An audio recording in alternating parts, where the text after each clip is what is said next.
Olá, boa tarde. A maior potência econômica e militar do mundo a poucos minutos de ter um novo presidente. Joe Biden vai tomar posse agora no começo da tarde, numa cerimônia histórica nos Estados Unidos. Donald Trump deixou a Casa Branca de manhã e seguiu para a casa dele em Mar-a-Lago, no estado da Flórida.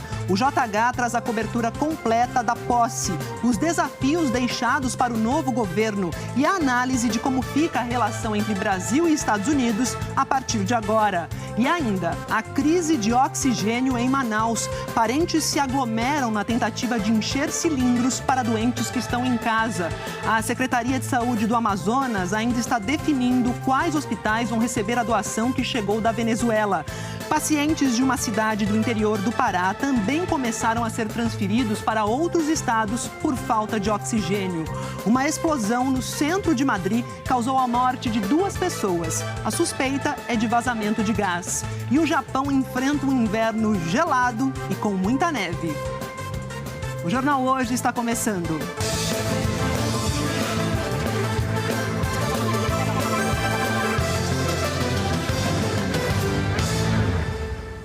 Os Estados Unidos estão a poucos minutos de uma cerimônia histórica. Joe Biden vai tomar posse como presidente da maior potência mundial em meio a uma pandemia e a maior crise na democracia do país.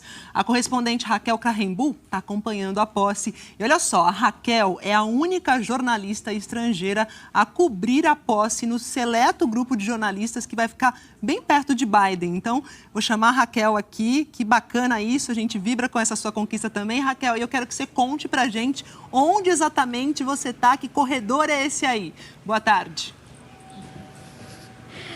Oi, Maju, boa tarde a você, boa tarde a todo mundo. Maju, nesse momento a gente está aqui no corredor do Congresso, enquanto o presidente eleito, daqui a pouquinho o presidente americano Joe Biden, faz o discurso. Todo esse pool de jornalistas, somos 15 aqui.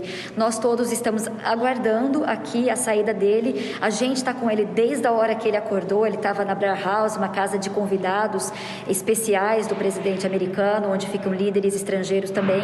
A gente saiu de lá, acompanhamos dentro da comitiva do presidente eleito Joe Biden. Fomos com toda a comitiva até uma igreja. O dia dele começou com uma cerimônia, uma missa, e depois então a gente saiu de lá e a comitiva vem assim acelerando, passando por todas as ruas fechadas aqui em Washington. E foi muito estranho, Maju, ver como essa posse é diferente das outras, né? Por causa da ameaça de segurança, por causa da pandemia, a gente não viu o público, mas eu fiz umas imagens de dentro de uma das vans da comitiva que foram imagens assim surreais, sem gente, que normalmente milhares de pessoas vêm para Washington para a posse de um presidente.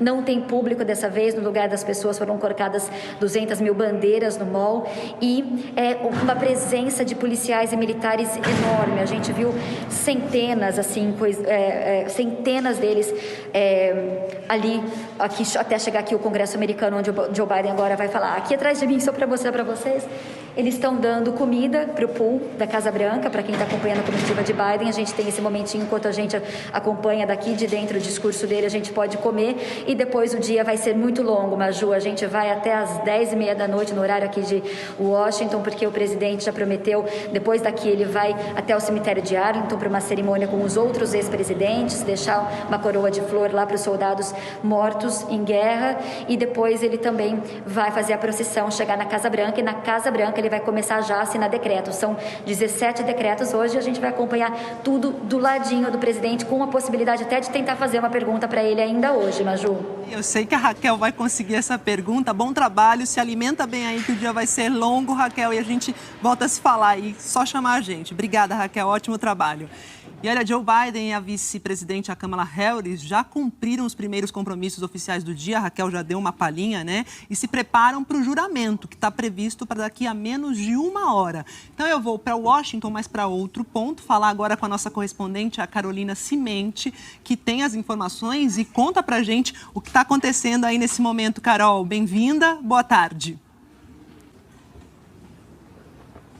Boa tarde, Maju. Boa tarde a todos. Emocionante ver a Raquel lá dentro no Congresso americano. Do lado de fora, a gente está acompanhando a cerimônia, acabou de começar, com um senador republicano que faz parte da comissão que organiza a cerimônia de posse. Está falando algumas palavras antes do juramento propriamente ser iniciado. Pela Constituição americana, o juramento do novo presidente tem que acontecer ao meio-dia do horário de Washington, daqui exatamente meia hora, no dia 20 de janeiro.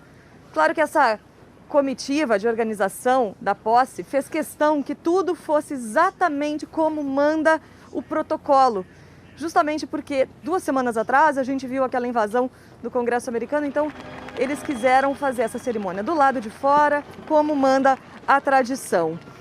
A previsão era de um dia de sol, a gente está vendo que ainda está nublado, chegou até a nevar rapidamente aqui agora há pouco, ou seja, o tempo está bastante instável, mas o protocolo está seguindo. Daqui a pouco a gente vai ter a cantora Lady Gaga cantando o hino americano antes do juramento da futura vice-presidente e do futuro presidente. E também, a gente sabe, a própria Raquel mencionou agora há pouco, é uma posse completamente diferente.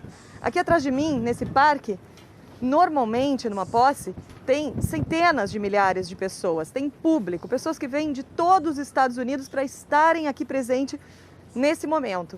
Dessa vez, representando essas pessoas, representando os americanos que não podem estar aqui por causa da pandemia, tem 200 mil bandeiras, inclusive com a bandeira de cada um dos 50 estados americanos e de outros 5 territórios americanos pelo mundo, então representando as pessoas que não podem estar aqui, essa ausência extremamente sentida.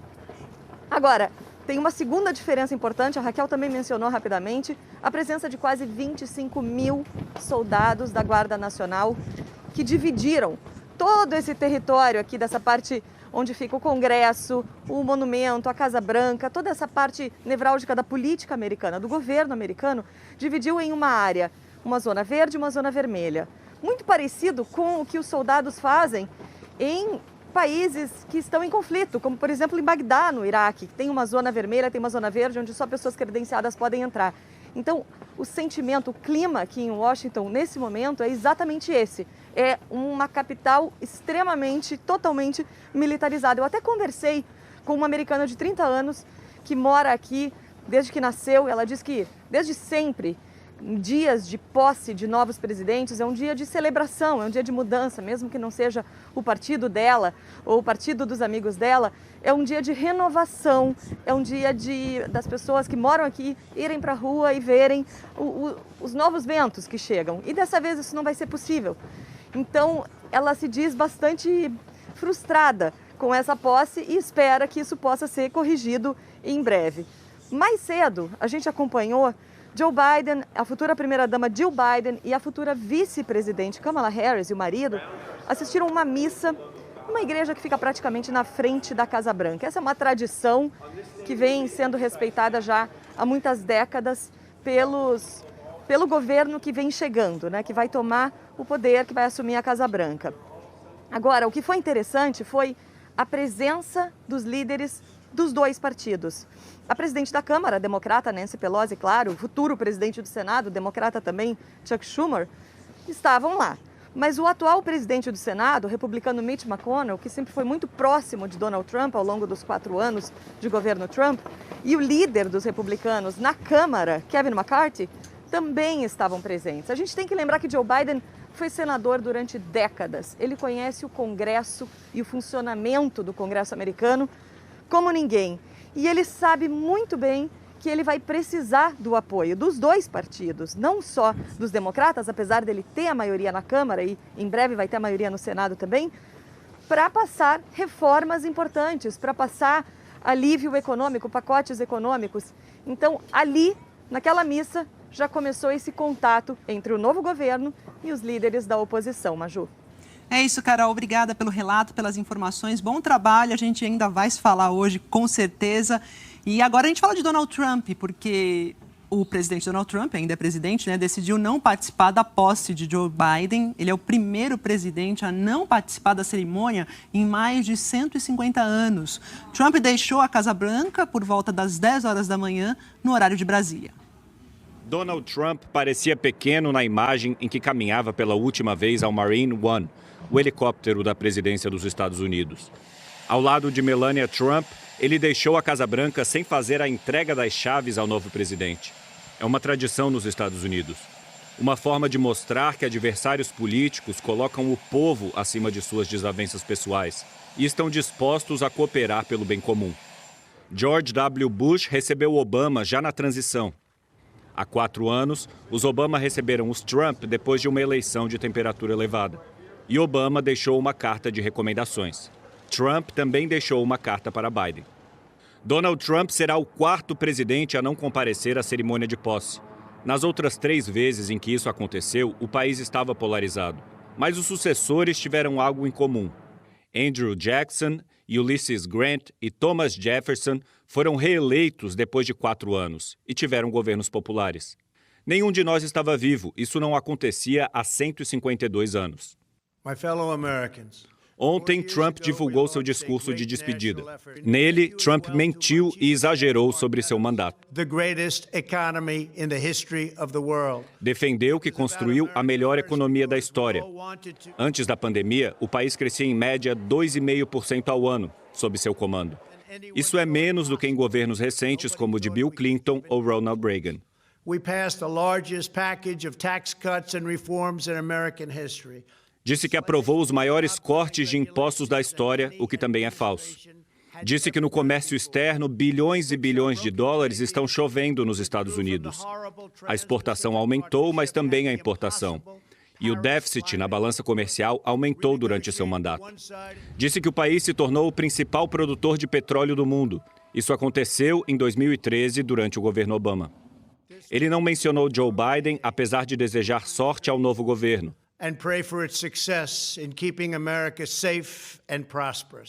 E não reconheceu a derrota nas urnas. Depois dessa despedida, durante a madrugada, Donald Trump concedeu o perdão presidencial a 73 pessoas.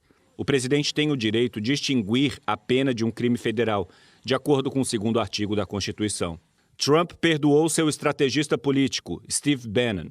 Bannon foi indiciado e preso em agosto de 2020. Acusado de desviar dinheiro da campanha de apoio à construção do muro na fronteira com o México. Ele foi solto depois de pagar fiança de $5 milhões e aguardava o julgamento. Trump também perdoou celebridades como os rappers Lil Wayne e Kodak Black.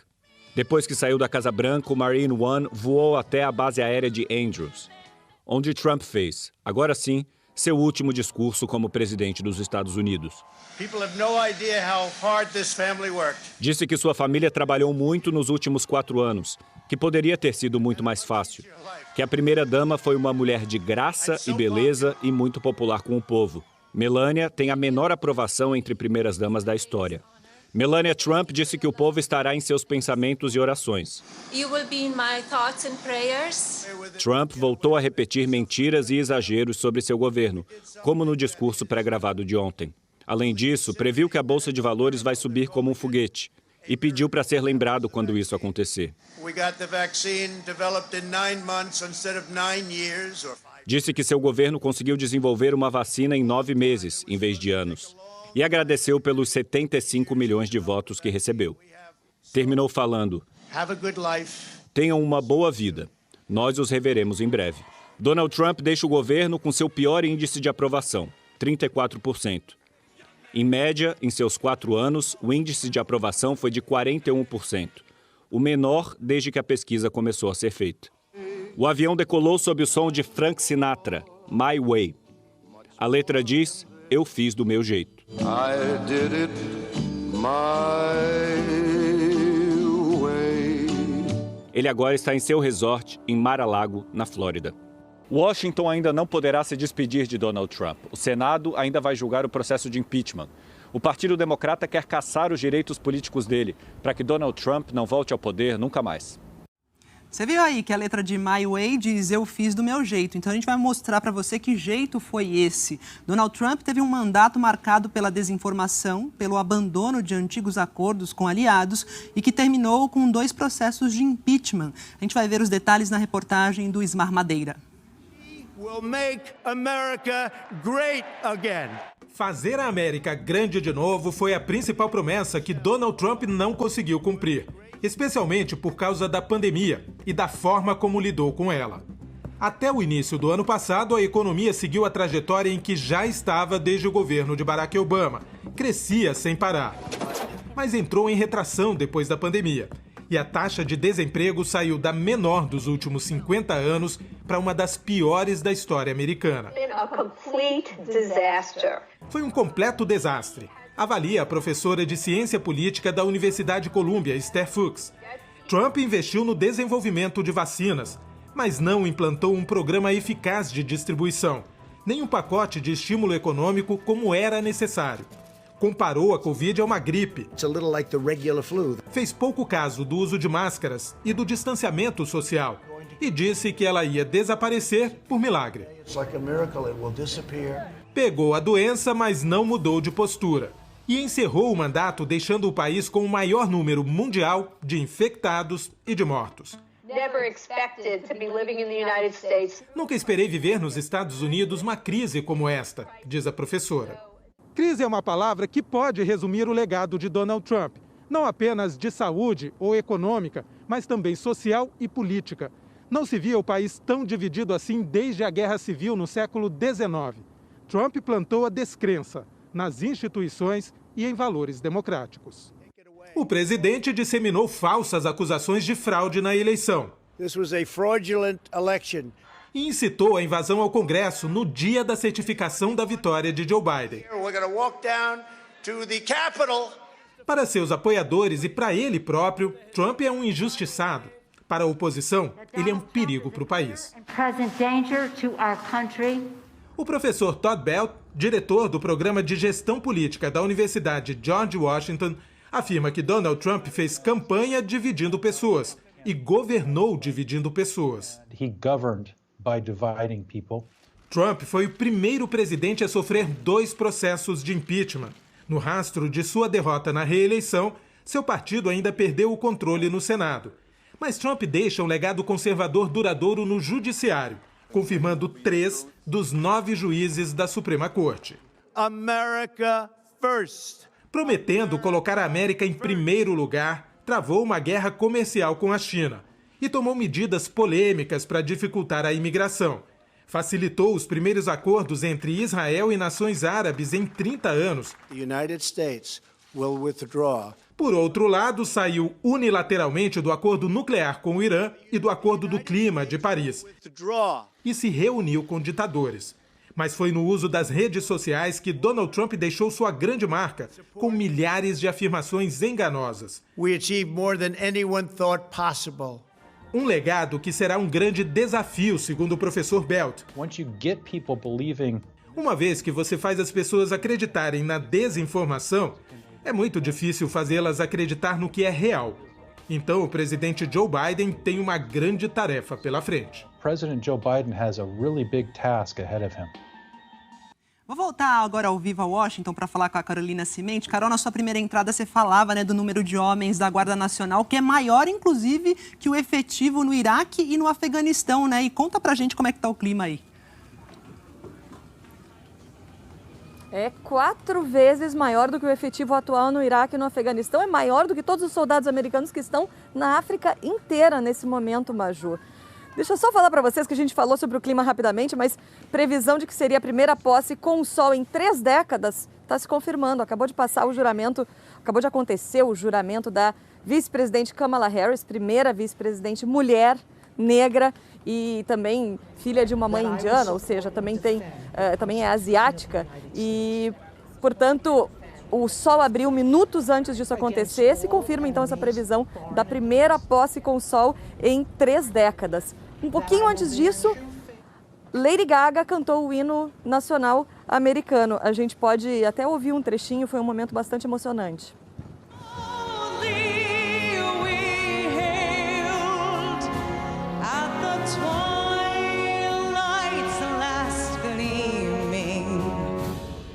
Broad stripes and bright stars through the pale. Antes disso, a gente foi acompanhando a chegada de ex-presidentes americanos que estão presentes nessa posse. Entre eles estão Barack Obama, com quem Joe Biden serviu como vice-presidente durante 8 anos.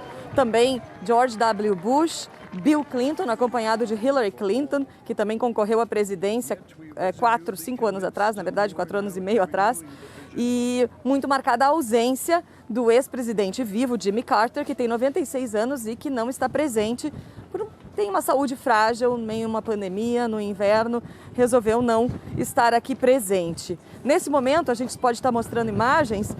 Jennifer Lopez também está fazendo uma apresentação, está cantando uma música, ela que é uma grande apoiadora do Partido Democrata. A gente pode também ouvir um trechinho agora.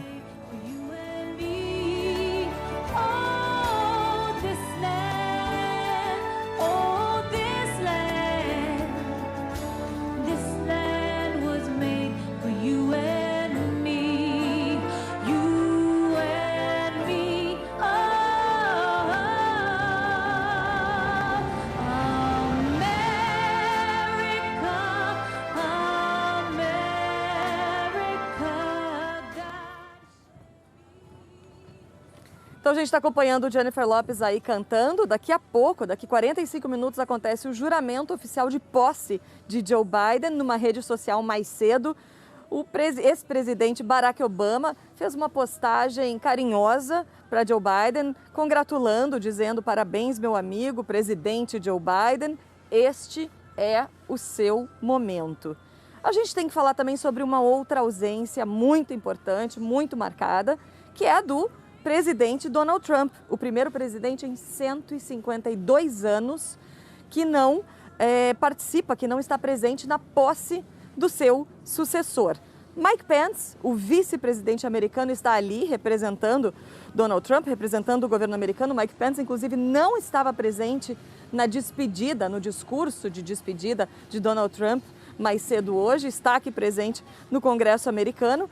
E a esperança de quem organizou essa posse, a esperança do Partido Democrata é que haja uma festa sem essas ausências, sem ausência de público, sem distanciamento social, no dia 4 de julho, dia da independência americana, quando eles esperam que a pandemia já vai estar relativamente controlada aqui nos Estados Unidos, Maju. É isso, Carol. E Trump é ausente, mas o sol presente, bem na hora do pronunciamento da primeira mulher, primeira negra e asiática a ser vice-presidente dos Estados Unidos. Obrigada pelas informações e até mais, viu? E ainda nesta edição a gente volta a falar sobre a posse do presidente americano Joe Biden. E aqui no Brasil, milhares de pessoas já foram vacinadas contra a Covid-19, mas o sistema do Ministério da Saúde, que registra quem já tomou qualquer tipo de vacina, ainda não tem esses dados, que são importantes para medir o impacto da vacinação sobre a pandemia. A Ana Paula foi a primeira profissional de saúde da rede particular a ser vacinada no estado de São Paulo. Foi hoje de manhã, no Hospital Beneficência Portuguesa. Esse tempo todo que a gente está na batalha aí contra esse Covid, de muitas pessoas, muitas vidas, um trabalho árduo, é muito importante, veio tudo na minha mente nesse momento.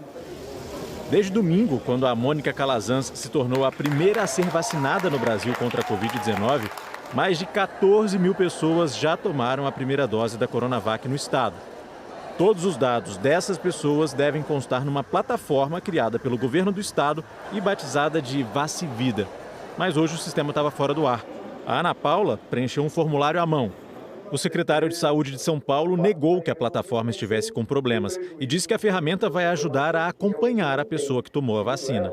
Possa identificar a presença de efeitos adversos eventualmente que possam acontecer e sinalizar quais são aquelas pessoas que eventualmente não tomaram a segunda dose no prazo que foi estabelecido. São os municípios, os estados e a rede privada que registram as informações. O profissional de saúde anota dados da vacina e da pessoa, como nome completo, número do CPF ou cartão nacional de saúde, sexo, data de nascimento, nome da mãe. Depois, o profissional registra tudo no sistema do SUS de atenção primária, no específico do Programa Nacional de Imunizações ou numa plataforma própria do município ou do estado, como o de São Paulo. Essas informações devem ser repassadas para um único sistema, o federal. Além de constar nos sistemas de informação do Ministério da Saúde, os dados também vão para o cartão de vacinação. Na segunda-feira, o Ministério da Saúde publicou uma portaria no Diário Oficial definindo essas regras. Considerando a necessidade de planejar e executar respostas adequadas para o enfrentamento da Covid-19, Esta portaria institui a obrigatoriedade de os serviços de vacinação públicos e privados efetuarem o registro das informações sobre as vacinas contra a Covid-19 aplicadas nos sistemas de informação disponibilizados pelo Ministério da Saúde. Mas, na prática, esse sistema único ainda não está funcionando.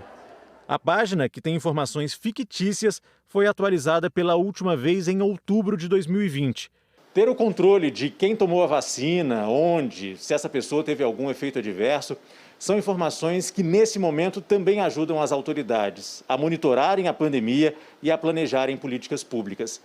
Por isso, os especialistas defendem que a unificação das informações da vacinação contra a Covid-19 tem que ser feita com rigor e agilidade. O cenário construído a partir da implementação de uma vacina num programa de imunização, ele basicamente é com o objetivo de mensurar o impacto que essa vacina traz. Então, ele é construído, esse conhecimento, a partir dos dados de cobertura da vacina naquela determinada região, e aí a gente vai comparar, por exemplo, as taxas de incidência da doença no período que precedeu a vacinação com o período posterior à vacinação. Dessa maneira, é uma das formas de você avaliar o impacto da vacina naquela determinada população. E o Ministério da Saúde disse que os dados de doses aplicadas e coberturas vacinais vão ser disponibilizados aos gestores, profissionais de saúde e para a sociedade pelo site chamado Vacinômetro e que o sistema está em fase de conclusão e deve entrar no ar nos próximos dias. Vamos voltar a falar sobre a posse presidencial nos Estados Unidos? Joe Biden fez o juramento, é isso? Vamos ver aqui, voltar a falar em Washington com a Carolina Cimente, que tem as informações. Carol, com você. Exatamente, Maju, nos pegou de surpresa, foi um pouquinho antes do esperado. Joe Biden já é o presidente americano nesse momento, acabou de fazer o juramento. Vamos ver então esse juramento com a tradução simultânea de Marcelo Lins. Eu, Joseph Robinette Biden Jr., juro solenemente que vou fielmente exercer o cargo de presidente dos Estados Unidos e vou, no melhor das minhas capacidades, preservar, proteger e defender a Constituição dos Estados Unidos. Que Deus me ajude. Parabéns, senhor presidente.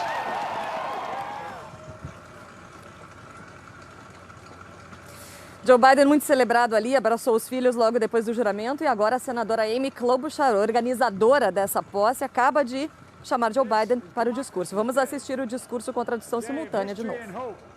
De história e de esperança, de renovar, de resolução. Por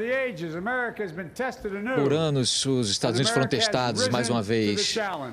Sempre se levantou diante dos desafios. Hoje nós celebramos o triunfo não de um candidato, mas de uma causa, a causa da democracia. O povo, a vontade do povo foi ouvida e a vontade do povo foi respondida também. Nós aprendemos mais uma vez que a democracia é preciosa, a democracia é frágil. E nesse momento, meus amigos, a democracia mais uma vez prevaleceu. Então agora, nesses campos sagrados, onde apenas alguns dias atrás a violência tentou abalar as fundações da capital, nós nos unimos mais uma vez como uma nação, sob Deus, indivisível, para levar adiante a transferência de poder pacífica, como fizemos por mais de 2 séculos. Enquanto olhamos para frente, no nosso jeito americano único, incansável, corajoso, otimista, e miramos numa nação que sabemos que podemos ser e precisamos ser. Eu agradeço os meus predecessores de ambos os partidos que estão presentes hoje aqui. Eu agradeço do fundo do meu coração e eu sei...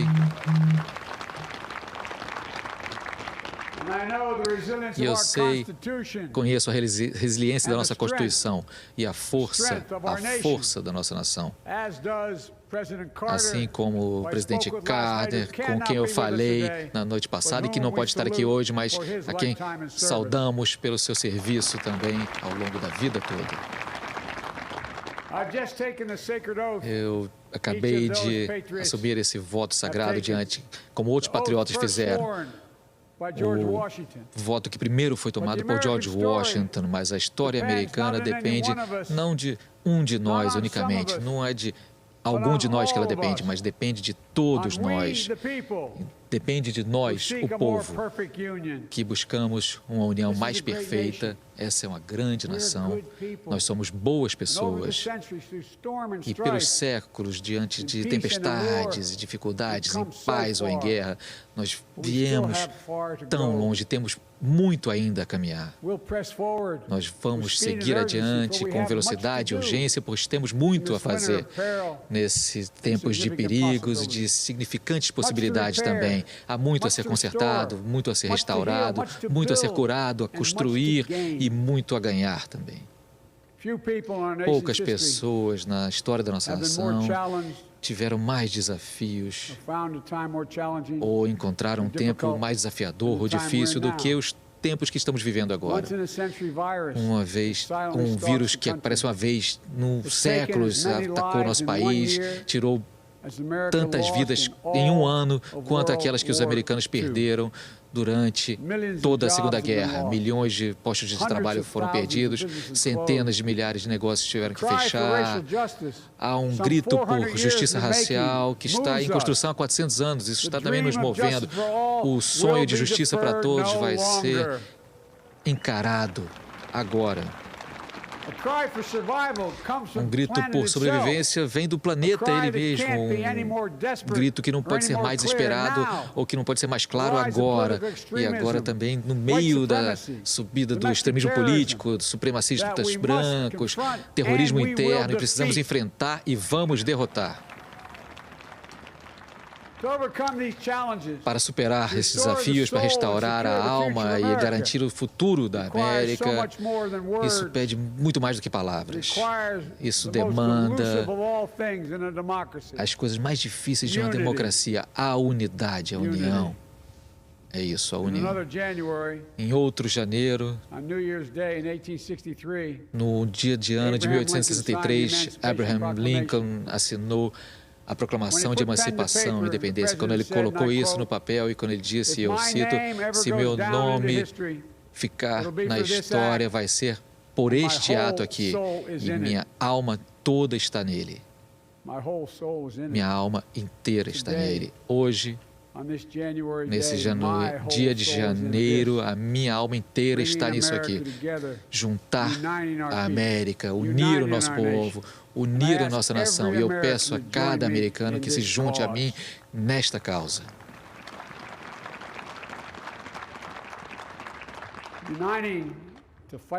Unidos para enfrentar os inimigos que enfrentamos, a raiva, o ressentimento, o ódio, o extremismo, a falta de lei, a violência, doença, desemprego, desespero, com união. Nós podemos fazer grandes coisas importantes. Nós podemos tornar o errado certo, pode colocar pessoas para trabalhar em bons trabalhos, ensinar nossas crianças em escolas seguras, podemos superar esse vírus mortal.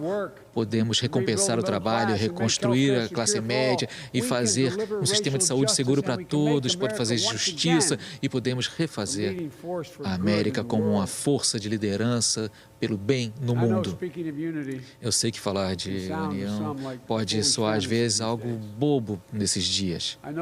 Eu sei que as forças que nos dividem são profundas e são verdadeiras. Mas eu também sei, eles não são novas.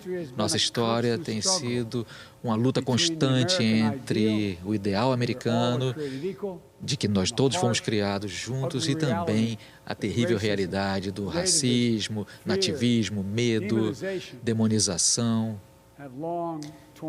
Tudo isso nos separou por muito tempo. A batalha é perene e a vitória nunca é garantida. Durante a Guerra Civil, a Grande Depressão, o 11 de setembro, até as lutas, sacrifícios, os nossos melhores anjos sempre prevaleceram. E em cada um desses momentos, muitos de nós, o suficiente entre nós, se juntaram para levar adiante e para que nós avançássemos. E nós podemos fazer isso agora. A história, a fé, a razão mostram o caminho da unidade.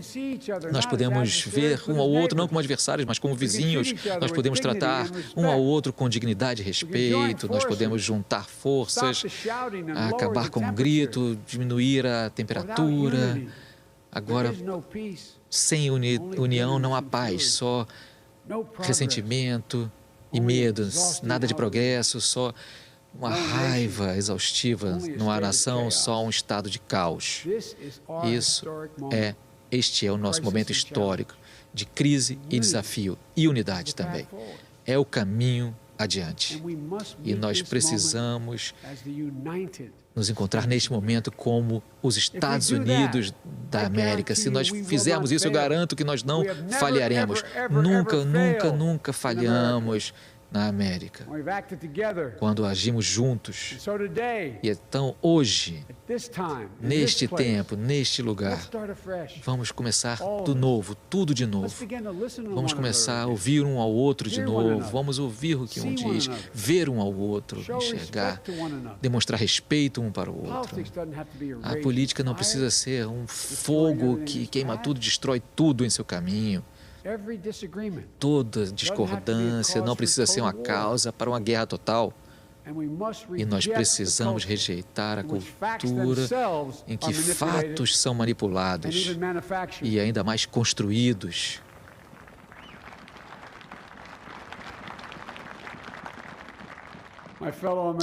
Meus compatriotas, nós temos que ser diferentes disso.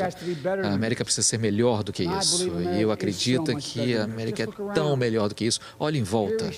Aqui estamos todos, aqui na sombra do domo do Capitólio, como foi mencionado há pouco, que foi completado no meio da Guerra Civil, quando a união em si estava na balança, posta em dúvida, e nós enfrentamos e prevalecemos. Aqui nós estamos de pé, olhando agora esse grande onde o Dr. King falou do seu sonho. Aqui nós estamos onde, há 108 anos atrás, numa outra posse, milhares de manifestantes tentaram impedir as mulheres de marcharem pelo direito de votar. E hoje nós marcamos a posse da primeira mulher eleita vice-presidente, a Kamala Harris. Por favor, não me diga que as coisas não podem mudar. Aqui nós estamos, do lado do Potomac, perto do cemitério de Arlington, onde os heróis que deixaram suas vidas no gesto máximo de devoção pela paz e onde eles estão descansando em paz. E aqui estamos nós, dias depois que uma turba violenta achou que poderia usar a violência para silenciar a voz do povo, para interromper o caminho da democracia, para tirar-nos desse solo sagrado. Isso não aconteceu, isso nunca vai acontecer, nem hoje, nem amanhã, nunca.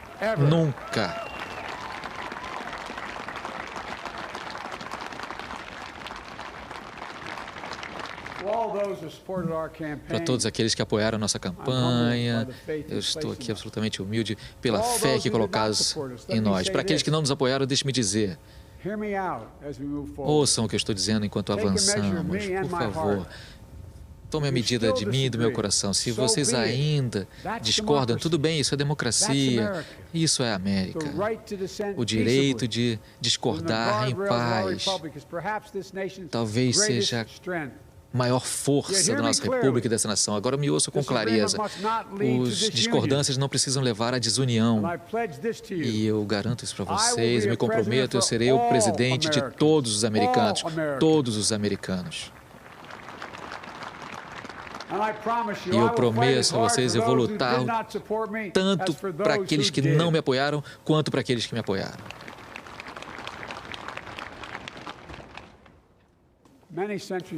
Muitos séculos atrás, Santo Agostinho, um santo da minha igreja, escreveu que o povo era uma multidão e que deve achar um objeto comum de seu amor, definidos pelo objetivo comum de seu amor. Quais são os objetos comuns que nós amamos, que nos definem como americanos? Eu acho que nós sabemos.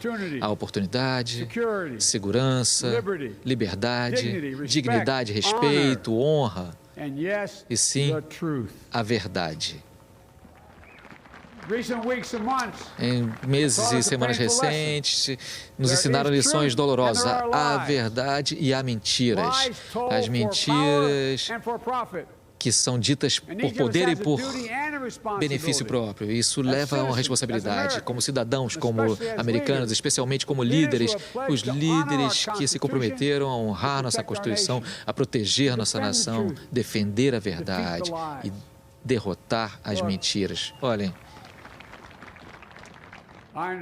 eu entendo que muitos dos meus compatriotas viam o futuro com medo e incerteza. Eu acredito que eles temem pelos seus empregos.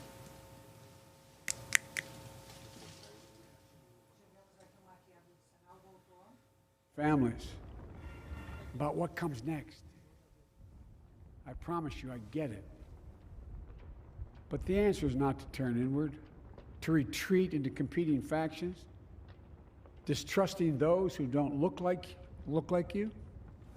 Então, vocês acompanharam aí o pronunciamento do presidente eleito Joe Biden, com a tradução simultânea de Marcelo Lins. Biden falou em união da nação, falou que vai governar para todos os americanos, falou sobre o racismo, saudou a primeira vice-presidente mulher e negra. Enfim, a gente volta com mais informações a qualquer momento. E olha, fica com a gente porque é o seguinte, ainda hoje uma explosão no centro de Madrid mata 2 pessoas.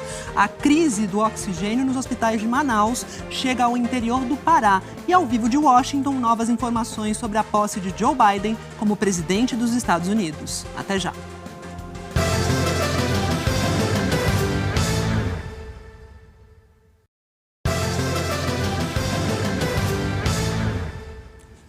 Vamos lá, a gente traz novas informações, agora falando do Brasil, porque a Polícia Militar do Rio de Janeiro informou que as operações... Não, agora a gente vai falar de vacina.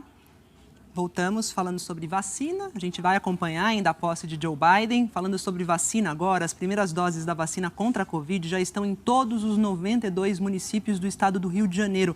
Essa doença vem avançando também na capital do estado. Só ontem o município registrou 193 mortes por causa da Covid, o segundo maior número desde o começo da pandemia. A primeira visita depois de 10 meses de isolamento. E que visita! Dona Rosa foi a primeira a receber a vacina nesse asilo, na zona sul do Rio. Ela tem 93 anos, nasceu na Lituânia e foi presa em campos de concentração nazistas durante a Segunda Guerra Mundial. É uma mistura assim, de emoção, de fé, já que a gente não tem tratamentos que sejam 100% eficientes. Em Maricá, na região metropolitana, o povo guarani recebeu os agentes de saúde com festa e o corpo pintado. A primeira da fila foi a pajé, Lídia Nunes, de 92 anos. Outros 44 índios foram imunizados. Profissionais de saúde também estão nessa primeira fase. Dr. Ivan é neurocirurgião de uma das maiores emergências do Rio, a do Miguel Couto, há quase 30 anos. E só volta a trabalhar depois da segunda dose. Eu estou afastado pela minha idade, é um drama. Querer trabalhar e não poder. E hoje eu vim aqui para isso. E eu espero que todo mundo se vacine. Todo mundo. Aqui no Rio, a Prefeitura diz que até sábado deve aplicar a primeira dose em quase todas as 110 mil pessoas esperadas para esse começo de vacinação contra a Covid-19. Como cada pessoa precisa de 2 doses, a quantidade recebida pela cidade está bem longe de ser suficiente para atender todo o grupo prioritário. Por isso, foi preciso escolher quais profissionais da saúde seriam vacinados primeiro. Aqueles que trabalham nas emergências, enfermarias e UTIs que cuidam de pacientes com Covid e as equipes que vão atuar na campanha de vacinação. Da mesma forma que está sendo muito gratificante para nós, que somos profissionais, receber a vacina, está sendo muito gratificante também saber que a gente vai se doar mais um pouquinho para imunizar a população do Rio de Janeiro. A gente vê em cada olhar aquele olhar de esperança, né, de finalmente se livrar desse vírus tão terrível, né, que vem assombrando todo mundo aí. A vacina traz esperança, mas ainda não dá para relaxar. De madrugada, a Prefeitura do Rio fechou uma casa de festas no Itaiangá, na Zona Oeste. Foi o 7º evento clandestino interditado desde sábado. Mas desta festa, no Complexo da Maré, na zona norte da cidade, os fiscais passaram longe. O baile começou ontem à noite e hoje cedo ainda reunia uma multidão. A região é dominada pelo tráfico de drogas. A prefeitura diz que em áreas assim, a responsabilidade é da polícia.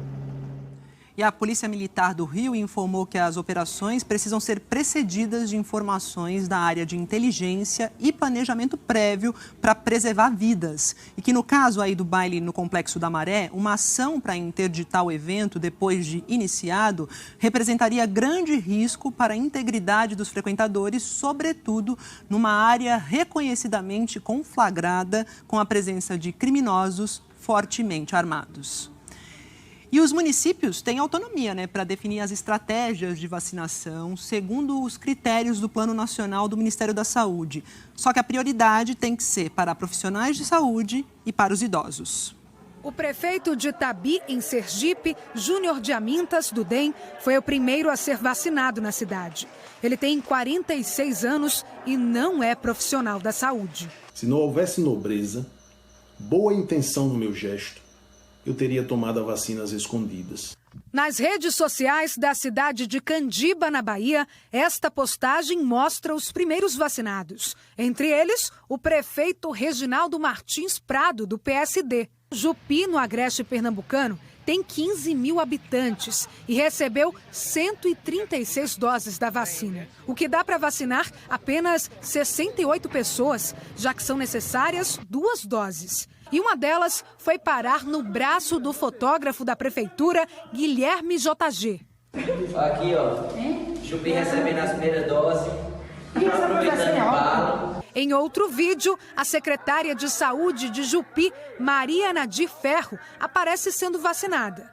O Ministério Público de Pernambuco investiga o caso. Afastamos a secretária de Saúde imediatamente e criamos uma equipe para que faça as devidas medidas cabíveis. O Plano Nacional de Operacionalização da Vacinação contra a Covid-19 do Ministério da Saúde prevê alguns grupos prioritários, como profissionais de saúde que combatem o coronavírus e idosos. Mas esse plano também diz que a vacinação pode exigir diferentes estratégias e pode ser adequado à realidade de cada município. É por isso que o documento também dá autonomia a prefeitos e governadores para que eles definam os grupos prioritários. A ideia é preservar o funcionamento dos serviços de saúde e proteger quem pode desenvolver formas graves da doença, além dos profissionais de saúde. Porque eles estão diretamente em contato com o vírus e o risco maior de contrair a infecção, fazendo com que o vírus circule. Então é importante, por exemplo, que aqueles prefeitos, aqueles governadores que querem tomar a vacina para dar exemplo à população, deixe isso para outro momento. No Recife, uma arquiteta foi vacinada. A Secretaria de Saúde do Estado informou que incluiu no grupo prioritário não apenas médicos e enfermeiros, mas também todo profissional que tem acesso às UTIs, como porteiros, auxiliares de serviços gerais. Ela deve ter prioridade sobre alguém que vem aqui na frente, dá entrevista, mas não entra dentro da unidade hospitalar como eu. A gente entrou em contato com a secretária de Saúde de Jupi, mas ela não retornou às nossas ligações. O fotógrafo que aparece se vacinando no vídeo lá em Jupi disse que tudo não passou de uma brincadeira. Mas o prefeito da cidade, o Marcos Patriota, confirmou que o fotógrafo tomou sim a vacina. E o fotógrafo já foi afastado do cargo que tem na prefeitura. Lá na Bahia, o prefeito de Candiba disse que só tomou a vacina para dar o exemplo. O Ministério Público vai investigar. E a arquiteta vacinada no Recife não retornou às nossas ligações. Segundo o secretário de Saúde, ela foi vacinada porque trabalha diretamente na manutenção de respiradores nas unidades de terapia intensiva. Vamos agora aos números, os últimos dados da pandemia aqui no país, de acordo com o levantamento do consórcio de imprensa, que foi atualizado à 13h. Já são 211.646 vidas perdidas, histórias interrompidas por causa da Covid aqui no país. E desde o começo da pandemia temos 8.579.575 registros, casos da doença. As médias móveis continuam em tendência de alta, como a gente vai ver aqui, olha, observar nos nossos gráficos. Primeiro, a gente tem a média de casos Ontem, o Brasil apresentou a média de 54.321 novos registros diários, 49% a mais do que 2 semanas atrás. Média móvel de mortes teve alta aqui de 33%, na comparação com 14 dias atrás, foram 969 mortes diárias. Agora a gente vem com o mapa do Brasil que traz a situação da pandemia nos estados brasileiros, de acordo com o boletim de 8 da noite do consórcio de imprensa. 13 estados apresentaram alta na média de mortes ontem e eles aparecem aqui no grupo em vermelho. Temos Amazonas, Rondônia, Roraima, Tocantins, Piauí, Pernambuco, Alagoas, Sergipe, Goiás, Mato Grosso, Minas Gerais, Rio de Janeiro e São Paulo, que ontem teve média de 237 mortes, a maior em 5 meses, e ultrapassou o total de 50 mil vítimas da Covid no estado de São Paulo. Maiores altas aqui, novamente, no Amazonas, com 164% de aumento, e no Tocantins, com 142%. O Amazonas registrou média de 91 mortes diárias na última semana, a mais alta da pandemia no estado. E no Tocantins foram 7 mortes por dia. 9 estados ficaram em estabilidade, ou seja, a média de mortes não aumentou nem caiu de forma significativa. Aí aparecem nesse mapa aqui em amarelo o Amapá, Pará, Maranhão, Ceará, Rio Grande do Norte, a Bahia, o Espírito Santo, Santa Catarina e Rio Grande do Sul. Em azul, a gente tem o Distrito Federal e 4 estados que ontem registraram queda na média de mortes: Acre, Paraíba, Mato Grosso do Sul e Paraná. As maiores quedas lá no Acre, com 43% de redução, e no Paraná, com uma redução de 28%. O Acre teve média de 2 mortes por dia e no Paraná foram 36 vidas perdidas, em média, nos últimos 7 dias. Mais detalhes sobre a situação do seu estado você confere em g1.com.br/coronavírus. E vamos falar aqui da posição do nosso país nas relações diplomáticas, com a Índia e a China, que trouxe impactos para a produção de vacinas do Butantan e da Fiocruz. Sem uma definição sobre quando os insumos vão ser importados, outros atores de fora do governo federal também estão agindo para agilizar o cronograma de entrega.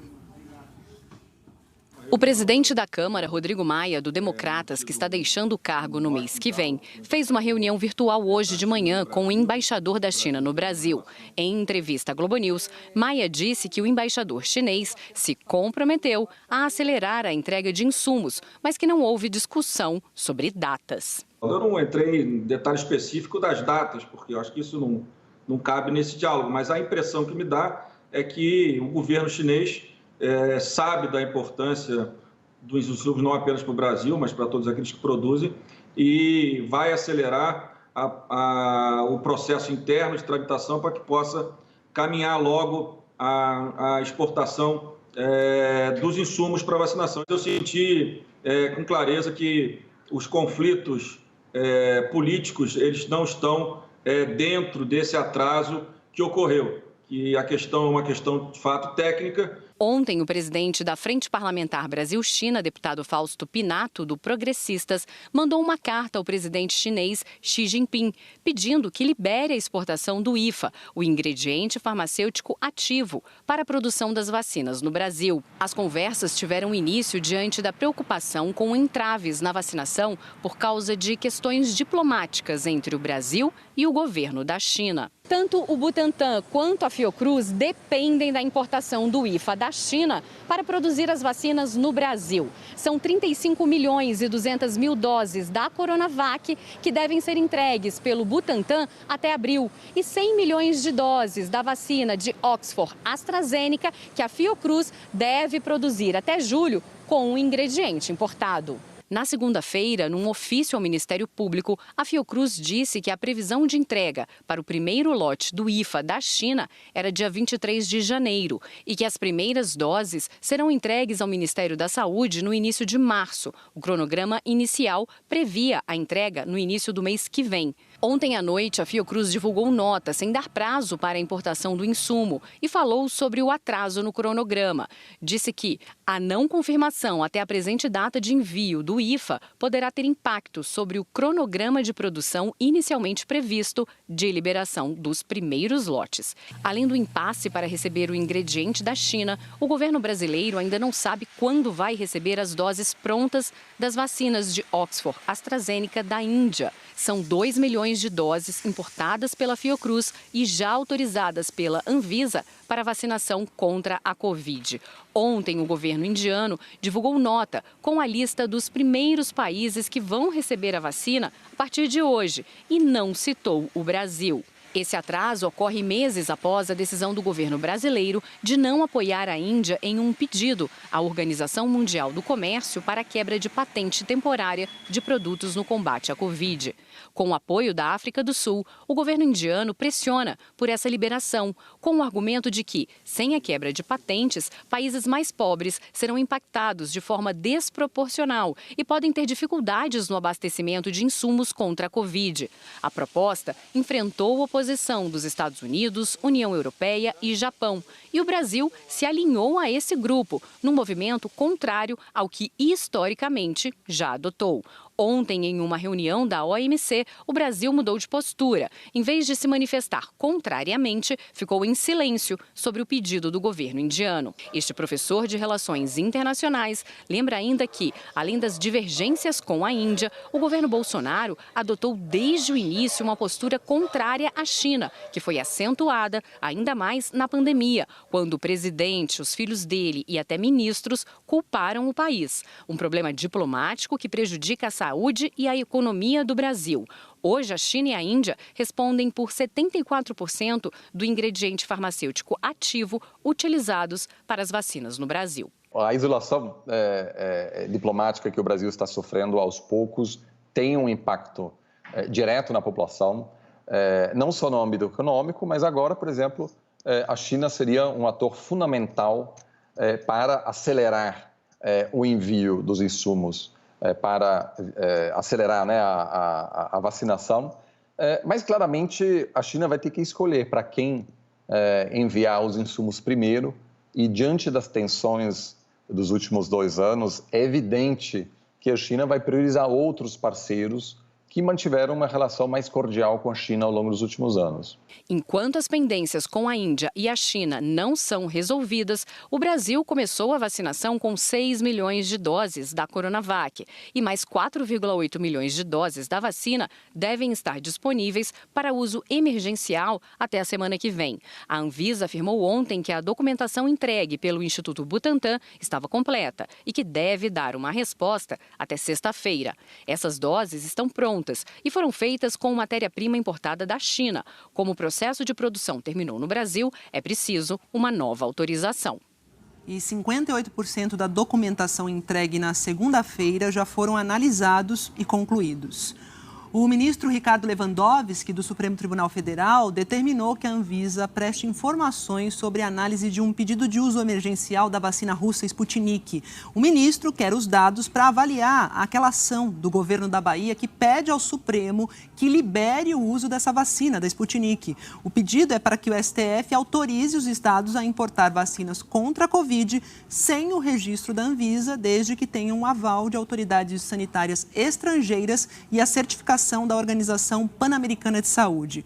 O Estado assinou um acordo com o Fundo Soberano Russo em agosto do ano passado para o fornecimento de 50 milhões de doses da Sputnik V. Falar com a Andréa Sadia agora, porque ministros do Supremo Tribunal Federal reagiram a uma nota do Procurador-Geral da República, Augusto Aras, porque ontem ele, Augusto Aras, disse que cabe ao Legislativo julgar eventuais ilícitos do presidente Bolsonaro na pandemia. Então a Sadia vai contar tudo, porque cadê Augusto Aras aí também na análise desses eventuais ilícitos, né, Sadia? Boa tarde.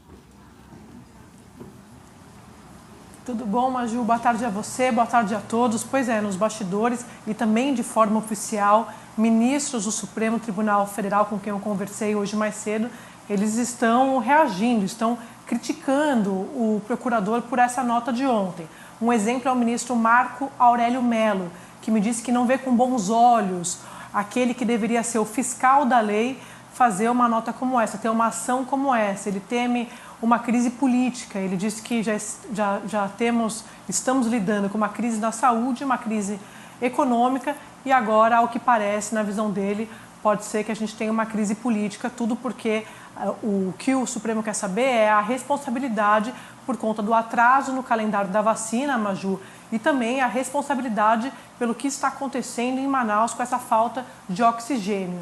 Outros ministros com quem eu conversei de forma reservada falam muito a respeito da responsabilidade das autoridades públicas, das autoridades federais a respeito da situação de Manaus e temem que isso tenha um efeito dominó, um efeito parecido em outros estados. Então, estou em contato, inclusive, com integrantes do governo, mas principalmente preocupados com a questão do atraso na vacinação sem esse insumo. Sobre essa responsabilidade da PGR que você falou, esses ministros com quem eu conversei me dizem que sim, a PGR, diferentemente do que escreveu Augusto Aras ontem, tem sim, em eventuais investigações penais, responsabilidade de investigar o presidente da República e integrantes do governo, como o caso de um ministro da Saúde, Maju.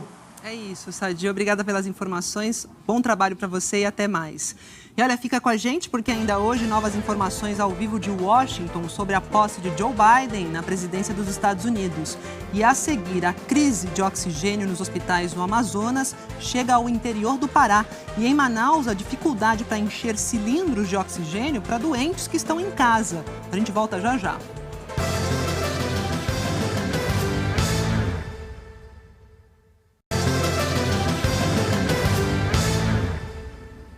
JH de volta, a gente volta a falar da posse do presidente Joe Biden. A cerimônia se aproxima do fim. A Carolina Cimente tem as informações para a gente. Carol, com você.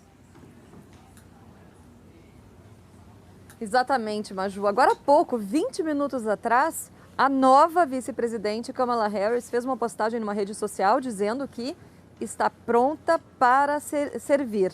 Também a gente estava acompanhando, acabou de terminar o reverendo Sylvester Beeman, ele é de Delaware, o estado de Joe Biden.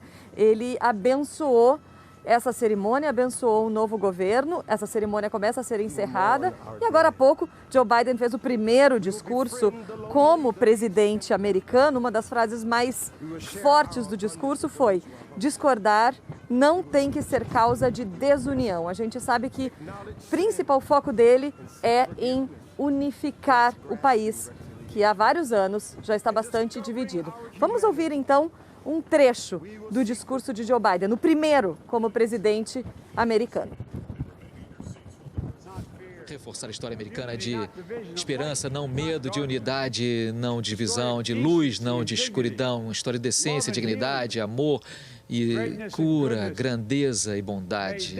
Que essa seja a história que nos guia, a história que nos inspire, a história que nos diga às próximas gerações de que nós atendemos ao chamado da história, nós estivemos à altura do momento, a democracia, a esperança, a verdade, a justiça não morreram diante dos nossos olhos, mas sim floresceram, que a América garantiu a liberdade em casa e também voltou a ser um farol para o mundo. Isso é o que nós temos que levar adiante, um ao outro e as gerações futuras. Então, com propósito e resolução, nós vamos enfrentar esses desafios do nosso tempo, sustentados pela fé, levados e guiados pela convicção, devotados um ao outro e ao país que nós amamos com todo o nosso coração. Que Deus abençoe a América e que Deus nos proteja nossas tropas. Obrigado, América. É isso, e Biden terá o grande desafio de restabelecer antigos laços internacionais que foram abandonados por Donald Trump. A política América Primeiro de Donald Trump acabou com um período de décadas em que os Estados Unidos estiveram no centro de alianças multilaterais na Europa, Ásia, América Latina e Oriente Médio. E essa era isolacionista, cimentada por Donald Trump, contou com o apoio de grande parte da opinião pública americana. Por isso, o cientista político Oliver Stunkel vê Joe Biden como o primeiro presidente de um novo período. Então, a gente, de certa maneira, está entrando numa fase pós-americana em que a capacidade americana em moldar assuntos globais será bem menor do que era antes, e isso é consequência da crise pela qual a democracia americana está passando. Biden propôs uma reunião de cúpula das democracias ainda este ano, para retomar a liderança americana e enfrentar o movimento antidemocrático que avançou na era Trump. Mas antes ele vai ter que botar a casa em ordem. O que dá aos Estados Unidos a legitimidade para liderar um esforço global para defender a democracia se os próprios Estados Unidos estão com muita dificuldade para defender sua democracia? Os principais aliados dos Estados Unidos temem a volta em 2024 de um presidente nacionalista como Donald Trump. A União Europeia tomou a decisão agora de ratificar um acordo de investimento com a China, que é um sinal de que na Europa há dúvidas se o Biden vai conseguir reestabelecer o compromisso americano com a União Europeia. Joe Biden vai retomar a liderança americana na OTAN, a Aliança Militar do Ocidente, e voltar aos organismos multilaterais, como a Organização Mundial da Saúde, desprezados por Donald Trump. Perguntei ao professor Oliver se isso vai ser suficiente.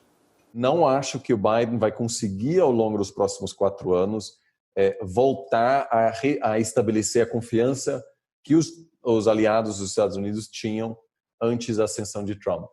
Uma das primeiras medidas de Biden será a volta dos Estados Unidos ao Acordo de Paris. Sem os americanos, que são, depois dos chineses, dos maiores responsáveis pela emissão de gases do efeito estufa, o acordo estava ameaçado.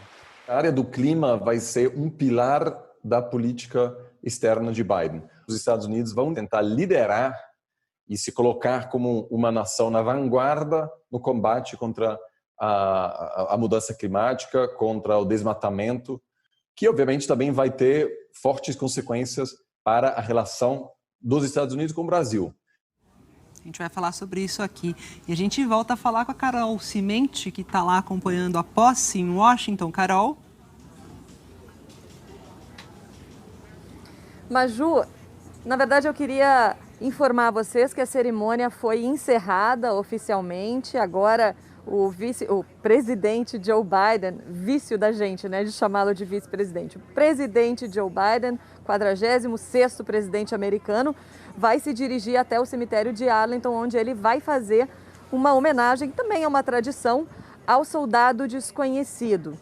A gente tem que lembrar que Joe Biden tem uma larga experiência de governo, assume nesse discurso que a gente acompanhou, grande parte dele, ele falou bastante que a democracia prevaleceu. Claro, uma resposta ao que a gente viu 2 semanas atrás, uma invasão e um ataque ao Congresso americano, à democracia americana. Falou em transição pacífica, falou que está na hora de cicatrizar a nação e que somente com união vai ser possível vencer desafios como a supremacia branca, o racismo, terrorismo doméstico e o extremismo que existe hoje nos Estados Unidos. Ele diz, com união e somente com união podemos conquistar, vencer a violência, a pandemia, o racismo. Então foi um discurso o tempo inteiro voltando a esse tema de reunificar o país. Foi muito bonito de ver, Maju, enquanto o novo presidente fazia o juramento, uma pessoa, claro que a gente está aqui um momento de pandemia, extremamente isolado, não tem público, é difícil ver a reação do americano. Mas eu consegui ver aqui, exatamente na minha frente, uma mulher que está trabalhando na segurança aqui da posse, começou a pular, festejar, gritar de alegria quando o novo presidente fez o juramento. Então a gente vê que há emoção, apesar do isolamento. A gente vai acompanhar, então, o presidente indo para o cemitério e fazendo essa homenagem. Ele também abraçou fortemente Barack Obama, o ex-presidente americano. E a gente vai continuar acompanhando um dia longo. O novo presidente ainda vai voltar à Casa Branca mais tarde e trabalhar bastante ainda hoje. Maju. É isso, Carol. Que emoção, né? Ser testemunha desse momento histórico. E uma coisa que eu destaco também no discurso dele é que ele falou que precisa rejeitar essa cultura em que fatos são manipulados e construídos. Falou bastante esse ataque à mentira, às fake news, né? Obrigada, viu, Carol? E a gente se fala ainda. E aqui no Brasil, especialistas afirmam que o governo Bolsonaro vai precisar restabelecer pontes com a diplomacia americana após sucessivas demonstrações de apoio à gestão Trump, que foi derrotado nas urnas. Brasil e Estados Unidos têm relações diplomáticas desde os tempos do Império. Os americanos foram os primeiros a reconhecer a independência do Brasil em 1822. Mas as relações diplomáticas entre os países ganharam um viés pessoal na gestão do presidente Jair Bolsonaro, apoiador incondicional de Donald Trump. Bolsonaro levou 38 dias para reconhecer a derrota do aliado nas urnas e parabenizar Joe Biden pela vitória. Até então, a tradição sempre foi reconhecer a vitória de um presidente eleito nos Estados Unidos no dia seguinte à confirmação. Este ex-embaixador do Brasil nos Estados Unidos afirma que retomar uma boa relação não vai ser fácil. Nós vamos ter, na relação com os Estados Unidos de Biden, uma relação difícil, conturbada, cheia de dificuldades, desafios, tensões, pressões. Não será fácil. Nós estamos na contramão do que o Biden vai fazer quando ele trará os Estados Unidos de volta ao multilateralismo, quando ele prestigiará as grandes democracias e quando ele terá como uma das suas altas prioridades a questão da mudança climática.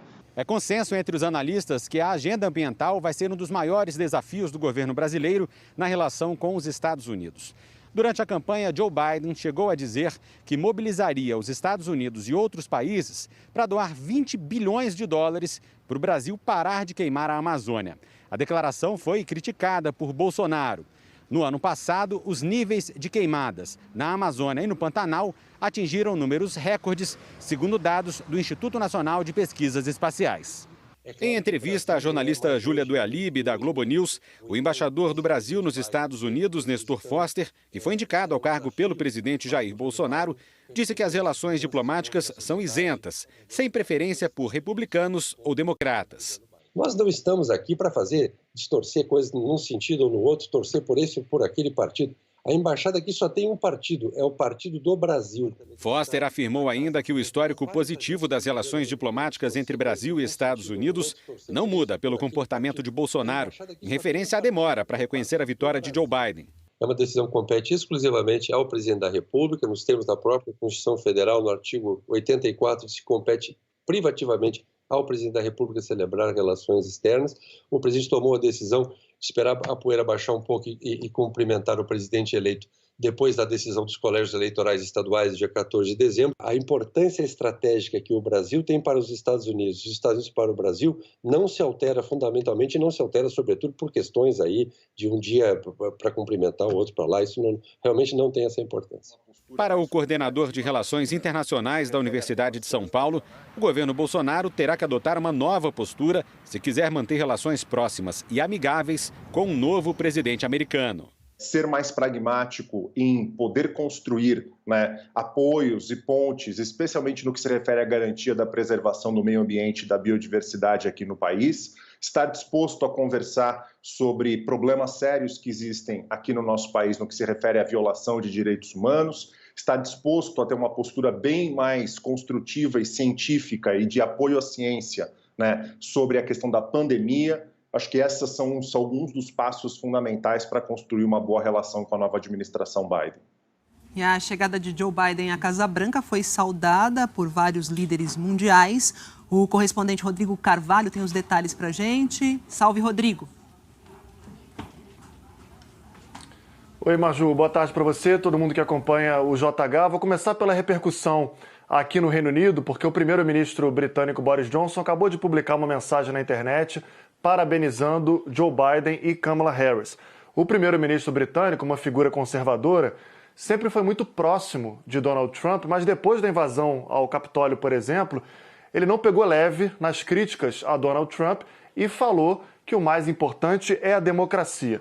Hoje, mais cedo, Boris Johnson disse que está ansioso para trabalhar com o novo presidente americano e fortalecer a parceria nas prioridades compartilhadas pelos dois países.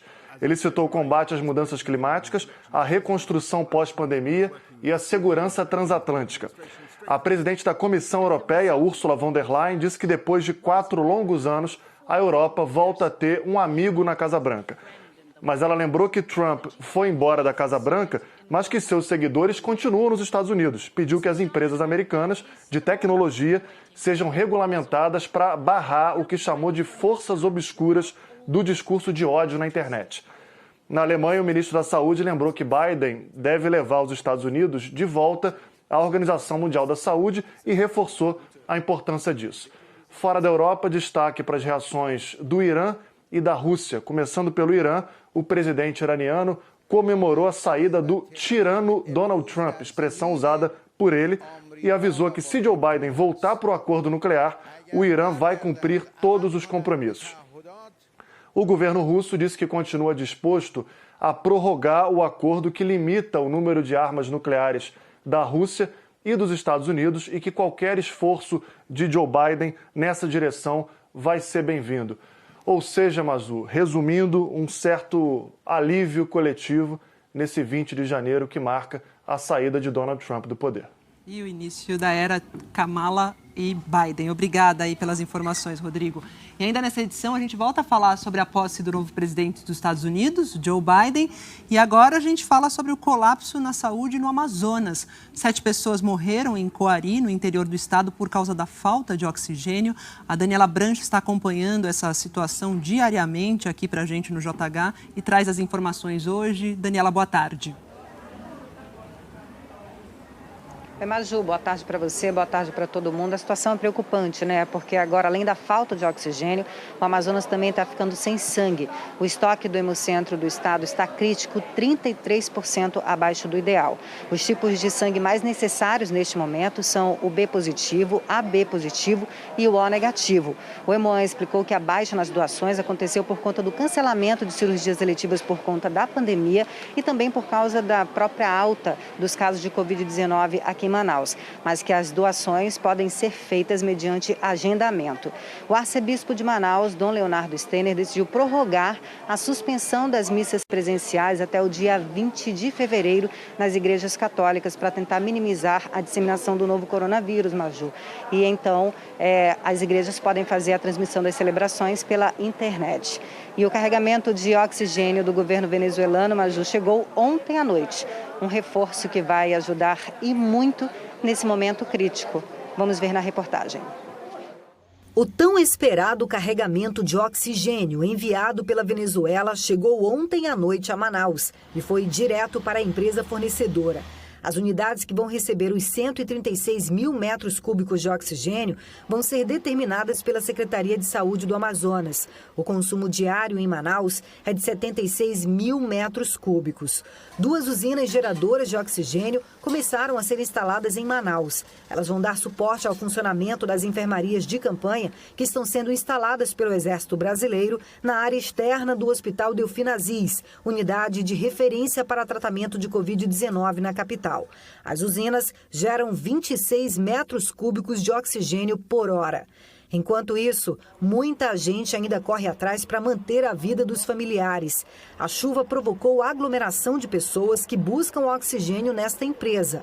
Aqui, os cilindros ganharam nomes. São muitos para reabastecer. Minha mãe tem oxigênio para hoje, então eu preciso ter a segurança que eu vou conseguir para que quando outra acabe a gente já tenha uma reserva. Os Conselhos Federal e Regional de Enfermagem se reuniram hoje com a Força Nacional de Fiscalização dessas entidades para definir estratégias e fazer um levantamento das condições de trabalho e assistência em unidades de saúde da capital do Amazonas. A partir desta quarta-feira, vão ser 4 dias de fiscalização dentro de hospitais e serviços de pronto atendimento de Manaus.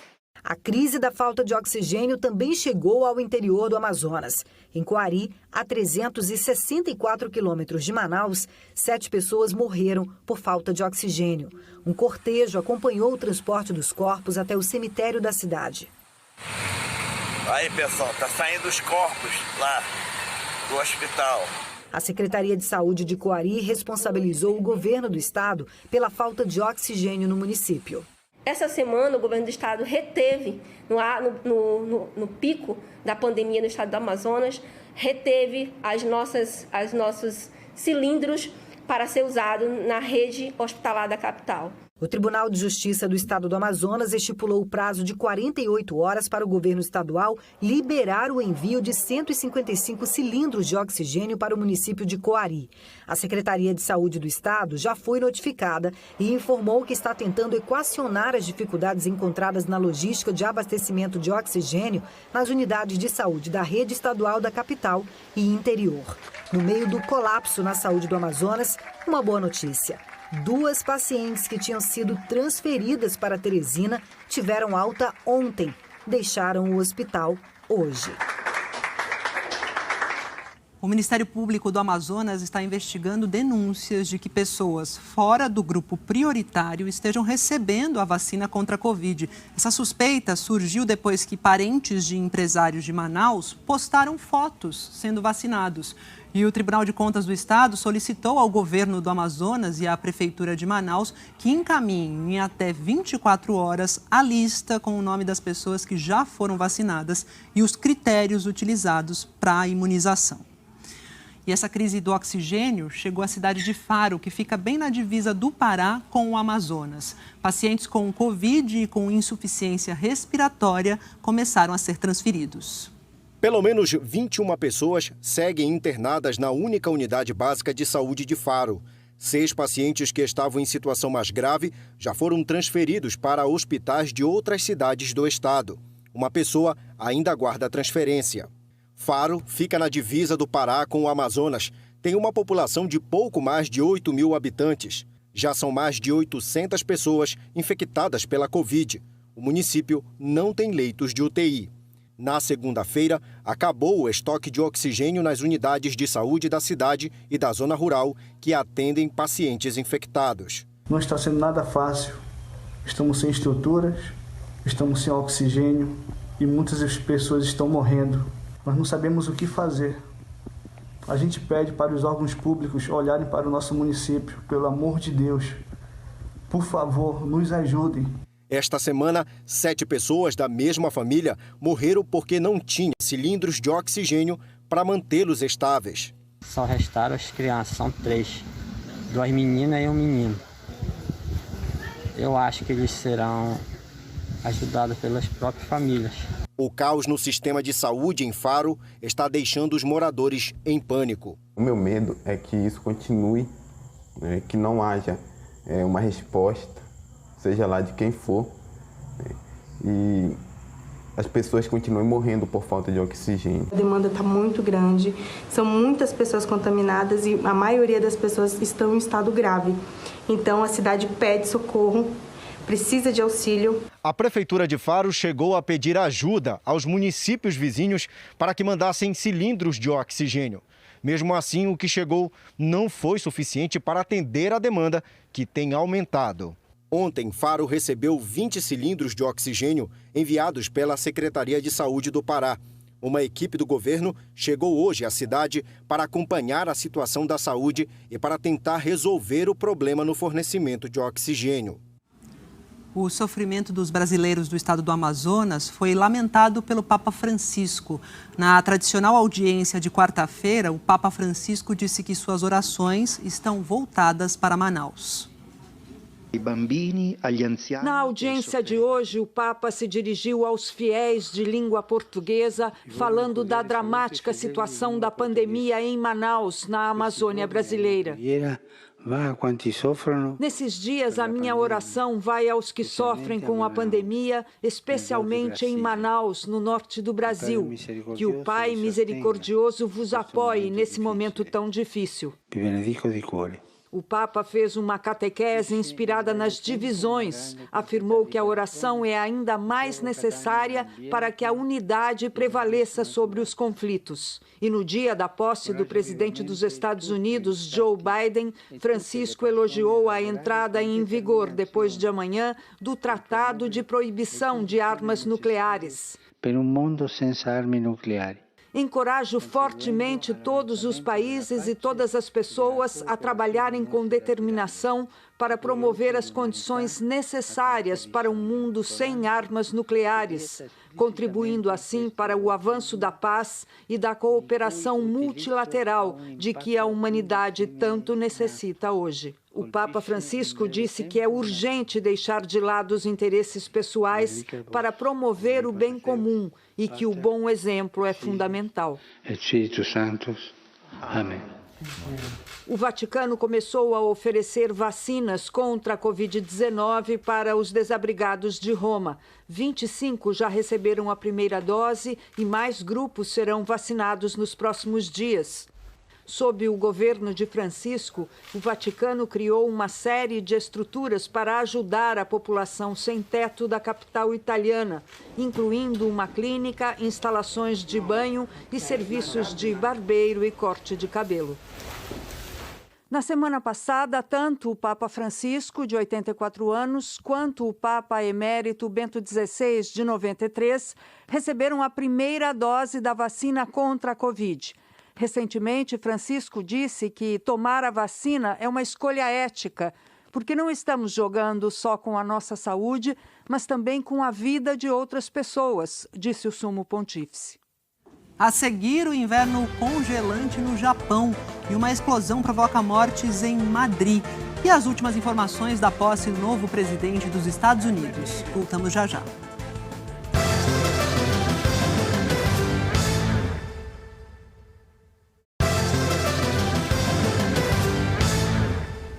O INSS prorrogou a medida que impede o bloqueio de pagamentos pela falta da chamada prova de vida. Com isso, esse pagamento continua valendo até o fim de março. O que diz a legislação? Diz que beneficiários do INSS precisam comprovar que estão vivos todos os anos, o que é feito de forma presencial em bancos ou em agências do INSS. Mas, por causa da pandemia do coronavírus e da necessidade do isolamento social, o governo suspendeu a exigência da prova de vida a partir de março do ano passado. A portaria de hoje vale para beneficiários residentes no Brasil e no exterior. E o Democratas lançou oficialmente ontem a candidatura do senador Rodrigo Pacheco, de Minas Gerais, à presidência do Senado. Ele vai disputar o cargo com a senadora Simone Tebet, do MDB de Mato Grosso do Sul. O senador Rodrigo Pacheco, do Democratas, tem o apoio do atual presidente da Casa, senador Davi Alcolumbre, também do Democratas. Pacheco tem 44 anos, nasceu em Porto Velho, Rondônia, mas foi criado em Minas. É advogado criminalista. Foi eleito deputado federal em 2014 pelo MDB mineiro e presidiu a Comissão de Constituição e Justiça, uma das mais importantes da Câmara. Em 2018, foi eleito para o primeiro mandato de senador. E ontem, Rodrigo Pacheco lançou a candidatura de forma discreta, divulgando uma carta com compromissos. Rodrigo Pacheco já recebeu o apoio de um bloco de 9 partidos. O senador tem tanto o apoio do Partido dos Trabalhadores quanto do presidente Jair Bolsonaro e se apresentou como um candidato independente em um vídeo divulgado após o anúncio. Um grande compromisso também com a defesa da independência do Senado Federal. Fico muito contente com a rede de apoio que nós construímos nesta caminhada inicial, com diversos partidos de diversas linhas ideológicas dentro desse propósito comum de um projeto que seja consistente em favor do Senado e da sua independência. A principal adversária de Pacheco é a senadora Simone Tebet, do MDB de Mato Grosso do Sul, que lançou a candidatura na semana passada. Ela tenta ser a primeira mulher a presidir o Senado e recebeu o apoio de 4 partidos. A eleição para a presidência do Senado está prevista para o início de fevereiro e o voto é secreto. Para se eleger, o candidato precisa de pelo menos 41 dos 81 votos. Na Câmara, além do voto ser secreto também, já há definição de data e modelo de votação. Será no dia 1º de fevereiro e de forma presencial. São necessários os votos de metade mais um dos deputados presentes em plenário. Então, se todos os 513 participarem da eleição, o vencedor precisa ter 257 votos. Os 2 candidatos à presidência da Câmara, que reuniram o apoio do maior número de partidos, são Arthur Lira, do PP, com um bloco com 9 partidos, além de ser o candidato do presidente Jair Bolsonaro, e Baleia Rossi, do MDB. É apadrinhado pelo atual presidente da Câmara, Rodrigo Maia, do Democratas, e formou um bloco com 12 partidos. Mas a adesão de partidos a candidaturas não garante todos os votos da legenda. Por isso, os candidatos intensificaram as campanhas nos últimos dias. E ainda há outros 4 deputados na disputa pela presidência da Câmara. O PSOL lançou a deputada Luísa Erundina. E o Partido Novo, Marcelo Van Hatten, Alexandre Frota, do PSDB, e André Janones, do Avante, são candidatos, mas não têm o apoio de seus partidos. E no Senado ainda estão na disputa os senadores Jorge Cajuru, do Cidadania, partido que apoia Simone Tebet, e Major Olímpio, do PSL. Hora da previsão do tempo com a Eliana Marques. Boa tarde, Eli. Boa tarde, Maju. Boa tarde a todos. As regiões com previsão de chuva mais intensa hoje estão entre Santa Catarina e Mato Grosso do Sul e também entre Mato Grosso e o norte do Brasil. Os maiores volumes de chuva vão se concentrar em grande parte aqui de Santa Catarina, do Paraná e de Mato Grosso do Sul, também entre o oeste de Mato Grosso e grande parte do norte. Em Marabá, no Pará, são esperados 50 milímetros e em Chapecó, Santa Catarina, 80. Floripa, Curitiba e Campo Grande estão no caminho dos grandes volumes. E o norte da região nordeste também, incluindo Teresina e Fortaleza, que nós vemos agora, olha, ao vivo, com chuva. A chuva pode acumular até 30 milímetros até o fim do dia. Mesma quantidade esperada lá em São Luís, também em Belém, em Porto Velho, 40 milímetros, em Macapá, 60 e em Manaus, 120 milímetros de chuva hoje, Maju. Uau, chuvarada. E aqui em São Paulo, pode chover forte novamente? Olha, pode sim, mas aqui em São Paulo hoje a chuva vem mais isolada. De qualquer forma, não se descarta a chuva forte por causa do calor. Risco de alagamento e deslizamento também em todas essas áreas, passando por Manaus, por Salvador e principalmente onde o mapa está laranja, no litoral sul de São Paulo, no litoral do Paraná e também lá no Vale do Itajaí, em Santa Catarina. Tempo firme do sertão de Pernambuco até a região dos Lagos, no Rio, e também em parte lá do Rio Grande do Sul, com Porto Alegre, Rio e Vitória, sem previsão de chuva e muito calor. Muito calor também em BH, Goiânia e no Recife, com possibilidade de alguma chuva hoje, Maju. É isso, Eliana. Vamos falar de amanhã? Ah, vamos falar de amanhã, porque é verdade. Tem temporal, olha aqui, ó, em todas essas áreas aqui, vamos dar uma olhadinha, tem possibilidade de chuva forte, principalmente onde o mapa está em laranja. E aí a gente fala também de Santa Catarina com mais chuva persistente e volumosa amanhã. A chuva vai aumentar ainda entre Amapá e Ceará por causa da zona de convergência intertropical, que vai fabricar bastante chuva nesse pedaço aqui até o fim do mês. Agora sim, eu terminei, Maju. A famosa Zecite. Desculpe, obrigada, Eliana. Até amanhã.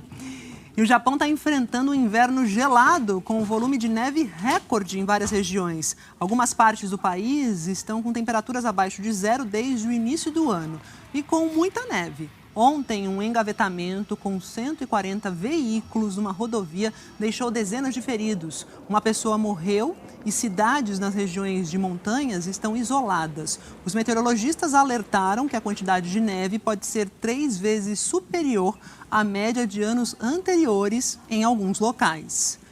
E pelo menos 2 pessoas morreram e 8 ficaram feridas em uma explosão em um prédio no centro de Madrid hoje de manhã. Essa explosão atingiu os 4 últimos andares desse prédio. O prefeito da capital espanhola disse que a causa dessa explosão pode estar relacionada a um vazamento de gás. Nos primeiros andares, na parte que não foi atingida, fica a sede de uma paróquia. Mas também há apartamentos que são alugados. Alguns padres que moram no prédio foram levados para o hospital.